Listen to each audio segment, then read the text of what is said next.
8h16, l'invité politique de France Info, Raphaël Duchemin. Vous recevez ce matin un révolutionnaire. Ouais, le patron du NPA. Allez, patron, je savais que ça n'allait pas vous plaire. Bonjour Olivier Besancenot. Bonjour. Merci d'être avec nous sur France Merci Info. de l'invitation. On a vraiment, dites-moi, besoin en ce moment de débattre de l'identité nationale, de ce qu'est l'idée d'être français, parce qu'il me semblait qu'on avait créé un ministère de l'identité nationale. C'est pas un peu tard pour en parler ? Déjà, ministère de l'identité nationale, c'est déjà quelque chose qui, moi, personnellement, me fait froid dans le dos, qui est malheureusement à l'image d'une politique qui me révolte, qu'on vient de voir illustrer les quelques jours précédents par le renvoi en Afghanistan, c'est-à-dire dans un pays en guerre, les 3 premiers expulsés qu'on a vus. Voilà, et puis c'est évidemment cette espèce de chimère électorale qui prépare les prochaines régionales, et je tiens à prévenir le gouvernement, parce que le gouvernement jusqu'à présent a réussi à pomper les voix du Front National par ces politiques-là. Peut-être que maintenant il est en train plutôt de le remettre en selle, parce que au bout d'un moment, finalement, quand on prépare ce terrain-là, les extrêmes peuvent remonter sur un terrain qui est en effet, en plus, à milieu des préoccupations concrètes. Aujourd'hui, ça veut dire quoi? Que le gouvernement, Éric Besson en l'occurrence, est en train d'essayer d'agiter un chiffon rouge pour oui, comme d'habitude, sur l'immigration, sur l'insécurité, pour grappiller de ce côté-là. Mais par ailleurs, je pense que c'est pas le sujet majeur. Aujourd'hui, on a des suicides à répétition dans un paquet d'entreprises. Tout le monde reparle de la souffrance au travail. Quitte à faire un débat national, autant le faire là-dessus, par exemple. Le travail, le chômage notamment aussi. Je pense que c'est des préoccupations majeures. Je pense que oui, quitte à parler d'identité, autant parler d'identité sociale. Je crois que la réalité, c'est qu'actuellement, on est dans un pays où il y a à peu près 85% de la population qui vit avec moins de 2000 € par mois, qui paye encore les frais de la crise économique qui est toujours là et toujours bien là. Et malheureusement, 85% de la population qui n'a pas forcément conscience d'exister et d'être un groupe uni. Finalement, on est 85% de la population à être obligé de pourvivre, de vendre notre force de travail, qu'elle soit manuelle ou intellectuelle, à être exploitée, et puis à passer le plus clair de notre temps à nous tirer dans les pattes entre le secteur public, le secteur privé, entre les chômeurs, entre ceux qui ont un emploi, etc., etc. Donc nous, on milite justement pour essayer de réunifier un peu cette conscience sociale. Alors ça veut dire que vous parlez des vrais problèmes, ceux qui intéressent les Français, le travail, le chômage notamment. Pourquoi est-ce que vous n'êtes pas plus entendu, Olivier Besancenot ? Écoutez, on est entendu parce que... Vous n'avez qu'un seul élu ? Oui, le décalage entre, si vous voulez, notre représentation politique et puis la popularité de certaines de nos propositions politiques, c'est lié au travail qu'on fait. Je pense qu'on est lié aussi au rapport de force générale. C'est vrai que l'année dernière, vous vous rappelez qu'il y avait une phase un peu ascendante où précisément cette espèce d'identité sociale dont je parlais, elle reprenait un peu le dessus. Sans que il y avait des millions de personnes qui commençaient à recroire à la possibilité d'une victoire sociale. Il faut reconnaître que depuis le mois de juin dernier, le gouvernement a repris la main, socialement et politiquement. Il est sorti vainqueur des européennes. Ça ne veut pas dire que la bataille est terminée, parce que je crois que l'exaspération et la colère sont toujours présentes sur le terrain des licenciements, sur le terrain de l'emploi, sur le terrain des privatisations de services publics qui me tiennent à cœur, et je pense notamment au dossier de la Poste. Mais pourquoi est-ce que vous n'arrivez pas à vous faire entendre davantage alors sur ces dossiers qui visiblement préoccupent les Français ? Parce que je crois qu'on a un gouvernement qui cogne très très fort, et puis qui dit est-ce qu'il faut cogner plus fort ?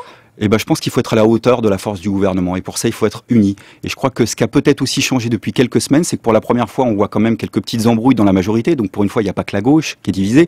Donc on sait aussi apprécier les dissensions de nos adversaires. Mais enfin, par exemple sur les banques cette nuit, l'embrouille a été réglée. Oui, elle a été réglée. On avait mal voté. Elle a été réglée, mais je veux dire, vote, on a bien voté selon le gouvernement. J'avais bien suivi, mais quand vous mettez bout à bout les affaires, etc., on sent quand même quelque part que du côté de l'oligarchie politique économique, il y a un petit malaise, parce que la crise économique, justement, est toujours là. Alors, ça suffit pas, les dissensions de nos adversaires. Il faut l'unité dans le camp d'en face, et nous, on propose une méthode qui est pragmatique, c'est-à-dire l'unité de toute la gauche pour résister ensemble face à la droite. Quand on propose politiquement à gauche, il faut assumer un certain nombre de désaccords. Mais il y a, sur le dossier dont je parlais, la Poste, je pense un exemple qui est pas terminé. Pour la première fois dans un comité national qui a regroupé tous les partis et les syndicats confondus, plus une 60aine d'associations, on a organisé cette votation citoyenne qui a fait plus de 2,3 millions d'électeurs. Avec un nouveau rendez-vous le 2 novembre. Absolument. Il y a une votation citoyenne acte 2 où cette fois-ci c'est une carte postale, c'est-à-dire que vous allez de nouveau voir des équipes militantes débouler devant les mairies, devant les bureaux de poste, sur les marchés populaires pour faire signer cette carte postale qui exige la tenue d'un référendum, qui exige le retrait de cette loi, et puis les salariés eux-mêmes discutent de cette bataille. Je dis ça parce que je pense qu'il est de la responsabilité maintenant de la gauche sociale et politique de remporter une victoire sociale face au gouvernement. Je crois que c'est possible, et je crois que c'est le meilleur moyen d'éviter à terme un deuxième quinquennat de Sarkozy, parce que pour éviter ce deuxième quinquennat, il faut fragiliser sa politique aujourd'hui et remporter des victoires sociales, un peu de l'équivalent qu'on avait pu connaître au moment du contrat de première embauche sous un autre gouvernement. Alors nous aujourd'hui à France Info, on a décidé de parler des banques, ça tombe bien, hein, puisque cette nuit justement, on le disait il y a un instant, la proposition de surtaxer les bénéfices a été retoquée. On parle maintenant d'une plus grande visibilité pour faire une contribution exceptionnelle, c'est ce que visiblement on attend. Vous pensez que c'est une bonne idée? Il faut faire quoi finalement vis-à-vis des banques aujourd'hui? Je crois qu'il faudra d'abord concrètement taxer en effet les bénéfices de ces banques-là et puis les taxer à la hauteur de ce qui devrait être l'impôt sur les bénéfices des sociétés en général. Je rappelle que cet impôt a été diminué en 25 ans de 55 à 33% et puis maintenant à 25%. Pourquoi pas ne retaxer à 55% par exemple les bénéfices de ces banques-là? Ce serait qu'un début. Je crois qu'aujourd'hui on a donné beaucoup d'argent, on a arrosé de subventions publiques ces banques-là en nous disant finalement qu'on a tout récupéré. Mais là aussi, on nous bluffe. Par exemple, c'est vrai que la Société Générale et la BNP ont rendu les milliards d'euros publics. Oui. Ce qu'on oublie de dire au passage, c'est que l'État a racheté les actions de ces banques à un certain coût. Et ça continue, le Crédit Agricole les rend aujourd'hui. Oui, j'ai entendu, mais qu'un an après, ces actions ont flambé.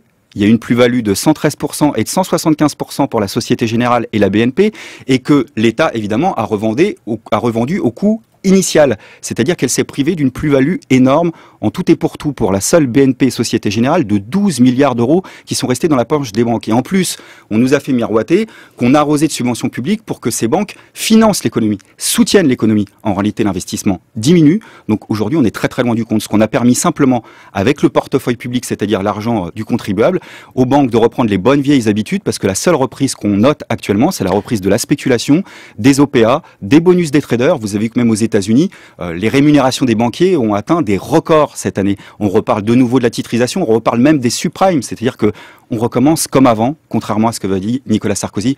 Mais dans ce domaine, c'est pas non plus une surprise. Allez, il nous reste une petite minute. Olivier Besancenot, dites-moi, pour les régionales, il n'y aura pas d'alliance avec le PS, ni avec le Parti communiste, ni avec Jean-Luc Mélenchon, si j'ai bien suivi. Vous comptez comment avoir des élus au NPA? Écoutez, avec le Parti communiste et le Parti de gauche dont vous venez de parler, nous, on ne désespère pas d'un accord unitaire. On va avoir une nouvelle réunion mercredi 28. C'est mal parti, visiblement. C'est mal parti. On regrette et on a, on est déçu par l'offre soi-disant nationale du Parti communiste. On nous a fait miroiter ce week-end une offre unitaire nationale. Elle n'est pas nationale puisque ça sera région par région. Dans un tiers des cas et la moitié des cas, ils feront avec le PS et puis le restant éventuellement avec nous. C'est pas unitaire puisqu'on parle d'élargir le front de gauche. Nous, on n'aurait pas l'inélégance de proposer au PC de rentrer au NPA. Je crois qu'il faut respecter l'identité des uns et des autres. Et puis surtout, c'est à des conditions qui n'ont cessé d'augmenter. Aujourd'hui, le PC nous demande à nous, au NPA, en effet, de faire une liste commune éventuellement dans un certain nombre de régions, mais à la condition de constituer des majorités de gestion avec le Parti socialiste. Nous, on ira mercredi avec une autre proposition unitaire. Je rappelle que dite radicale. Pardon ? C'est ça, votre gauche dite Oui, radicale. Peu importe l'intitulé. On a fait un groupe de travail depuis le mois de juin qui regroupe 8 ou 9 organisations. Et nous, notre proposition, c'est de s'unifier sur l'ensemble des régions pour assumer notre indépendance. Et je crois que oui, la gauche radicale, elle peut s'affranchir de la tutelle du PS, pas par sectarisme, mais pour proposer une orientation 100% à gauche. 100% à gauche, ça voudrait dire 100% contre la droite pour que les régions ne basculent pas dans le camp de l'UNP, mais aussi se réserver le droit de sanctionner sur des bases de gauche, la politique de 6 ans de région, notamment dans le domaine des subventions publiques, qui n'ont malheureusement pas été pour les services publics, mais parfois pour des groupes qu'on licencié. Restez avec nous, Olivier.